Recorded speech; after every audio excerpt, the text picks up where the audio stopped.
thinking about, they talk about all the people that had venereal disease. Yeah. Like, so all... They're sticking mercury up their dicks and shit. Well, I was watching the movie Silverado. Right? Cowboy movie Silverado. And I was thinking, man, because one of the characters is like... One of the characters, when they meet up, he's like, do they have women in that town? And I'm like, yeah, they do, but I bet they all have syphilis. But then you think every town was like that if you were going to a bar, if you were going to a saloon. How the fuck did those guys ride horses all over the place? That's why in Nashville they actually set up, the army went in and set up to clean the brothels and shit and started running all the prostitutes through the fucking medical program. We do that all the time. So like in World War I, they had to do the same thing in France because they were losing. They were losing more troops to fucking diseases. Is completely crazy if you study anything about World War I. World War I was the most heinous war we have ever fought. Period. Even surpassed World War II. Not even close. World War II wasn't even close to what was going on in World War I in Europe. They still took more. They still took, even with guys with bayonets running at machine guns and getting mowed down like matchsticks, they still had more people with venereal diseases taken out of the line than they did who were being killed on the battlefield. So they would do the same thing. They would go in and they would, wherever were, and they would dose them all and check all the prostitutes. It's kind of the same thing like in all the ports where we have been going forever, like the Philippines and Thailand. You would go there, and those workers would all have been checked. They would have a card that there was like, hey, I'm good to go. I don't have anything. Dudes would still get shit because they would fake cards and shit like that, but it's everywhere we go. Everywhere the military goes, it's in their best interest to make sure that the working girls are as clean as possible. There's a lot of videos on that. Like, look up sex in the Victorian age. I think that's when you start looking at all the asylum videos, that other shit will all pop up. But there's a bunch of stuff on the history of the sex trade in the United States. They say that Christopher Columbus was the one who brought syphilis back to. They said that back to Europe. Yeah. That the plague started once they came back. They found a monastery, and when they started X-raying the monastery, underneath the monastery, they started finding a bunch of bodies. And when they excavated the bodies, they found all the holes through the skull. When you have syphilis, it bores into your skull and starts to eat your brain up.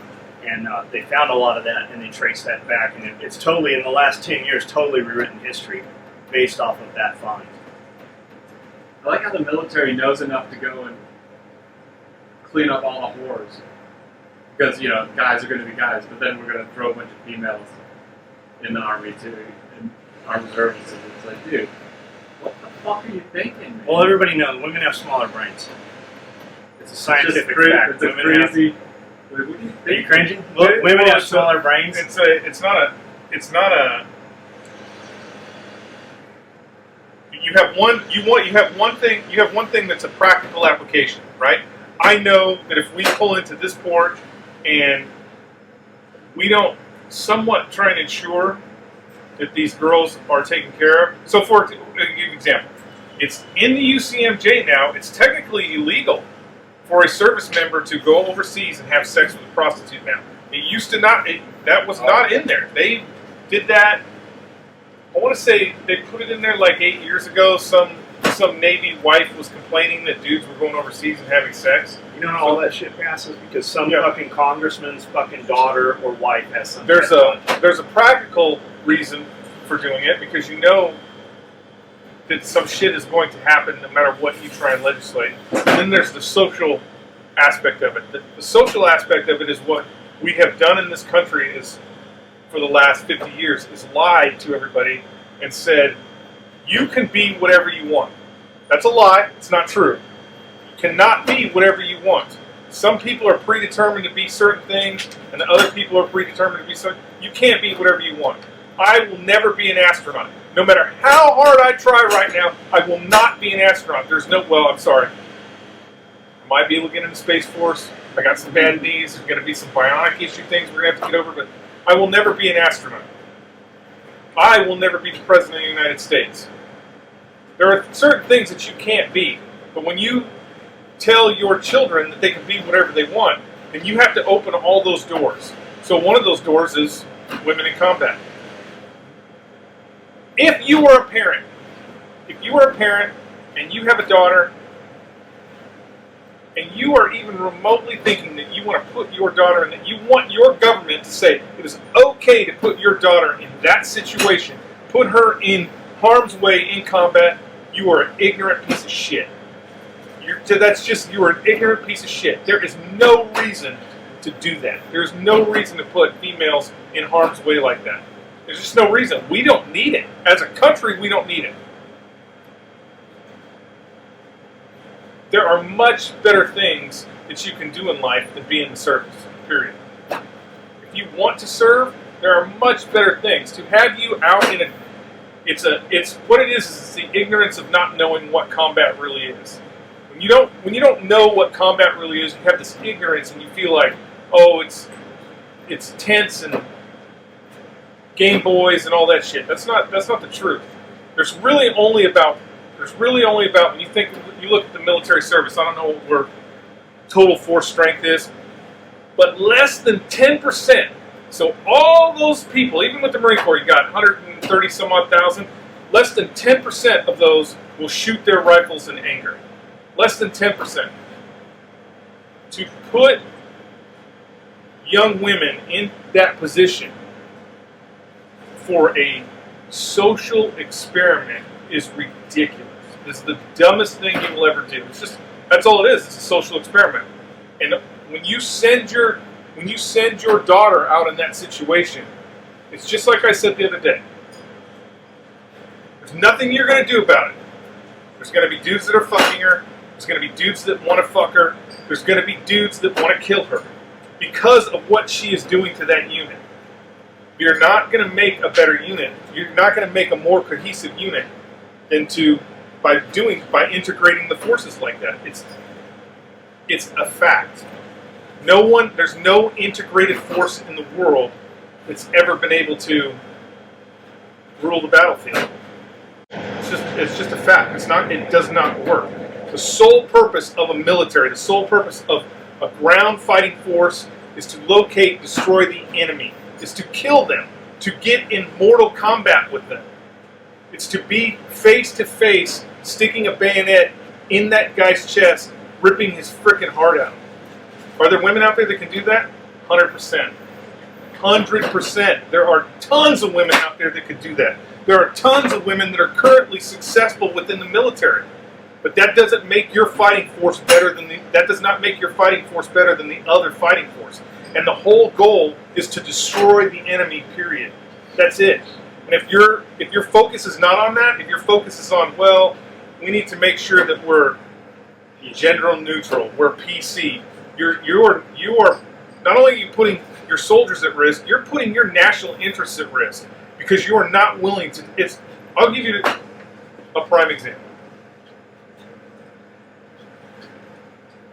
We have been in Afghanistan and Iraq right now for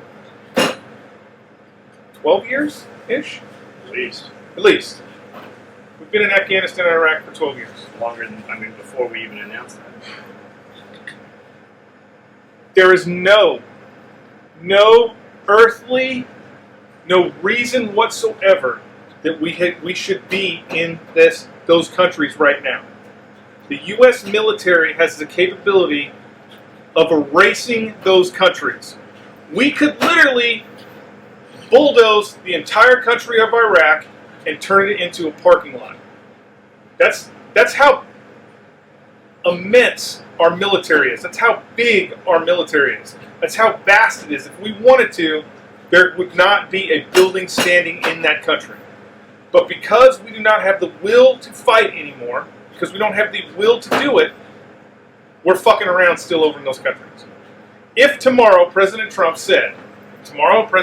told the Commandant of the Marine Corps and the generals of the Army and the Air Force and said, hey, look, Marine Corps, you're going over to Iraq, get the two divisions, stand up the divisions, you're going over to Iraq, no one comes home until it's over. 6 months. 6 months at the most. That's how long it would take. Send the army in Afghanistan, same thing. No one comes home until it's over. 6 months. That's it. It would be done just like that. But you have to have the will to fight. If you're going to send people in harm's way, there's no half-ass. There's no rules of engagement. You kill everyone. That is the point of having a military. Everyone. You make them shake and tremble in their boots. It should have been an unconditional. There should have been one Iraqi left with a little white flag saying, please don't kill me. This is it. I'm done. We're tired of this.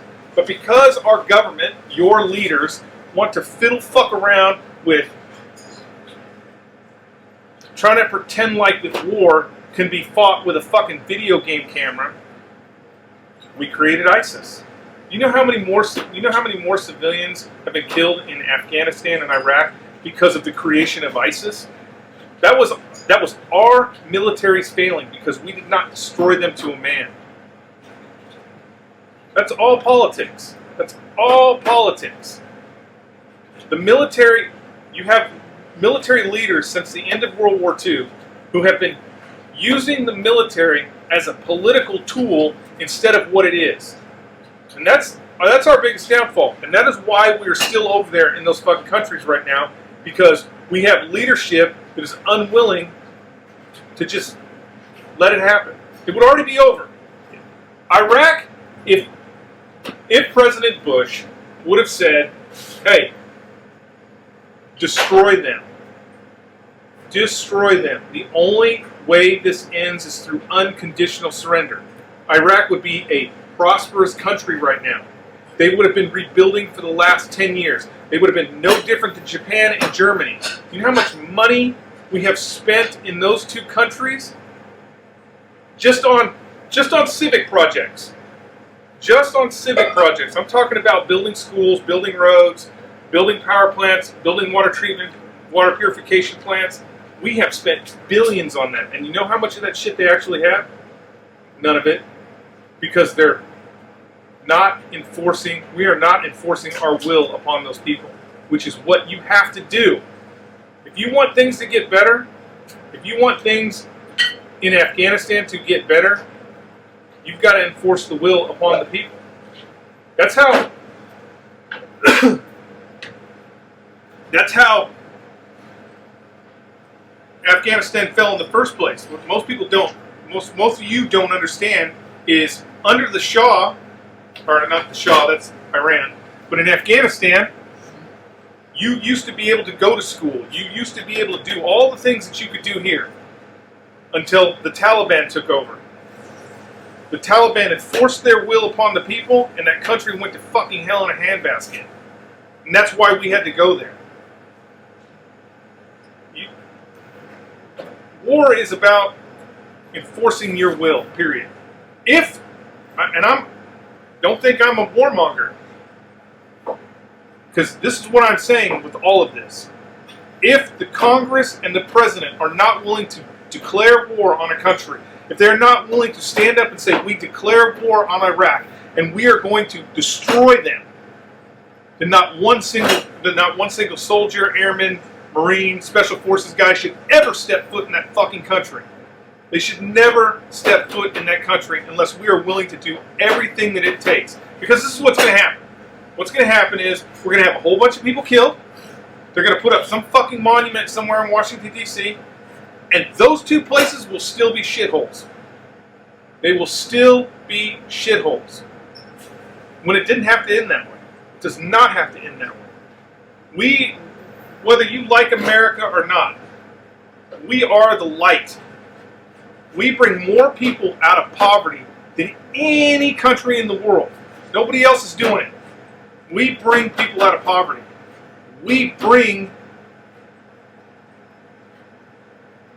the country to the world in general into a better place. And unfortunately, that's through will. That's through the military firepower. There's no country on the, when people talk about the Russians and there is no country on the planet, not even the Chinese, that can go toe-to-toe with the United States. If the Chinese want to get their navy and come, we wouldn't even, we would not even need to send, we would send one carrier group to deal with the Chinese Navy. That's it, one. We have 11. 11 carrier groups. Nobody else on the planet is even close to us. The Russians have 4 million troops in uniform. Total. We have that many in reserve. In the fucking reserves. They could not come to bear against the United States. The only thing that keeps the Russians afloat, the only thing that keeps the Chinese afloat, is they have nuclear weapons just like us. The odds are even there. But from a conventional fight, there's nobody in the world, even if the Chinese and the Russians aligned right now, oh, it would be a fight. But they wouldn't win. They would not win. So what if we just left Iraq and Afghanistan? Everybody home.